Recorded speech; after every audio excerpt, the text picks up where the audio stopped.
Hello বন্ধুরা, এই দুটো পমফ্রেট মাছ নিয়েছি। এগুলো মেরিনেট হবে।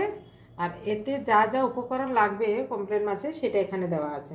এখানে যা যা উপকরণ আছে সেগুলো হচ্ছে কাঁচা লঙ্কা বাটা, ধনেপাতা বাটা, আদা বাটা, রসুন বাটা, হলুদ গুঁড়ো, জিরে গুঁড়ো, লঙ্কা গুঁড়ো আর একটু লেবুর রস সামান্য, আর একটু সামান্য তেল। তো চলো ম্যারিনেট করা যাক। এই যে মাছ ম্যারিনেট হচ্ছে।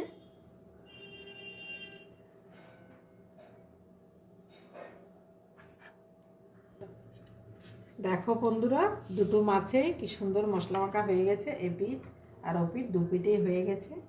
এই যে একদম পুরো ইয়ে, কি সুন্দর! কি সুন্দর! এই যে মশলা মাখিয়ে দিয়েছি। এবার এটা ছেঁকা হবে। ভালো হয়েছে, খাবো। কি মজা! দেখো ইয়ামি বন্ধুরা, কি ইয়ামি। সুন্দর লাগছে, কত বড় পমফ্রেট মাছ, দেখতেও দারুণ লাগছে। এই যে দেখো, এখানে ম্যারিনেট হয়ে গেছে। তো এবার ফ্রাই আধ করার জন্য দেওয়া হবে। আধ ঘন্টা হয়ে গেছে। এই যে দেখো বন্ধুরা, এই দিলাম।